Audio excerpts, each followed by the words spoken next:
for the first time in decades.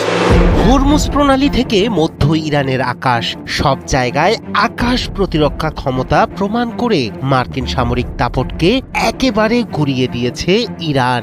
দেশটির নতুন উন্নত প্রতিরক্ষা ব্যবস্থা এতটাই ভয়ঙ্কর হতে পারে তা আন্দাজ করতে পারেনি পেন্টাগন। তাই তো ইরানে ইট ছুড়ে পাটকেলের আঘাত খেল আমেরিকা।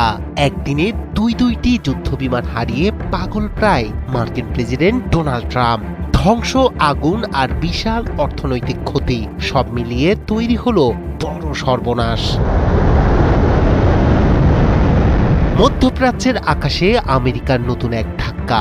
ইরান দাবি করেছে উন্নত আকাশ প্রতিরক্ষা ব্যবস্থা ব্যবহার করে একদিনেই দুইটি মার্কিন যুদ্ধবিমান ভূপাতিত করেছে তারা। A-10 এবং F-15 মডেলের এই বিমানগুলো হরমুজ প্রণালী ও মধ্য ইরানের আকাশে বিধ্বস্ত হয়েছে। ইরানের খাতাম আল আনবিয়া কেন্দ্রীয় সদর দপ্তরের মুখপাত্র ইব্রাহিম জুলফাঘারি রাষ্ট্রীয় টেলিভিশনে শুক্রবার এক ভাষণে জানিয়েছেন, ইরানের বিমান প্রতিরক্ষা ব্যবস্থা ধ্বংস করার ট্রাম্পের দাবি সম্পূর্ণ মিথ এবং ভিত্তিহীন।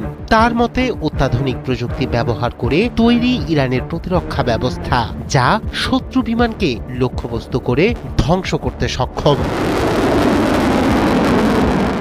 জুলফাঘারি জানান, প্রথম আঘাতটি মধ্য ইরানে F-15E মডেলের বিমানের দিকে হয়েছিল।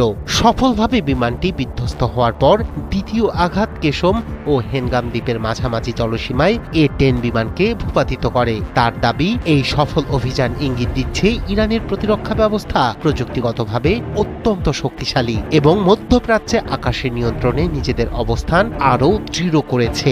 আন্তর্জাতিক সংবাদ মাধ্যম আল জাজিরা ও বিবিসির প্রতিবেদনে বলা হয়েছে, এই দুই বিমান ধ্বংস ইরানকে এখনো অপ্রতিরোধ্য আকাশ প্রতিরক্ষা ব্যবস্থার মালিক হিসেবে স্থাপন করেছে। বিশ্লেষকরা বলছেন, মার্কিন ও ইসরায়েলি বিমান বাহিনী এই অঞ্চলে কার্যক্রম পরিচালনায় বড় চ্যালেঞ্জের মুখে পড়েছে। এই ধরনের আঘাত বড় ক্ষতি এনেছে মার্কিন সামরিক ব্যয় ও স্ট্র্যাটেজিক পরিকল্পনায়। প্রতিটি F-15E বা A-10 বিমান তৈরি ও রক্ষণাবেক্ষণে কোটি কোটি ডলারের খরচ হয়। দুই বিমান হারানোর ফলে মার্কিন বাহিনী কেবল অর্থনৈতিক ক্ষতির মুখে পড়েনি, বরং আঞ্চলিক সামরিক আধিপত্য নিয়েও প্রশ্ন উঠেছে। দুই যুদ্ধবিমান হারানো এবং আঞ্চলিক কার্যক্রমে নতুন চ্যালেঞ্জ তৈরি হওয়ায় মধ্যপ্রাচ্যের আকাশে সামরিক ভারসাম্য এখন আরও জটিল। রায়হান কবির শুভ্র, ৭১।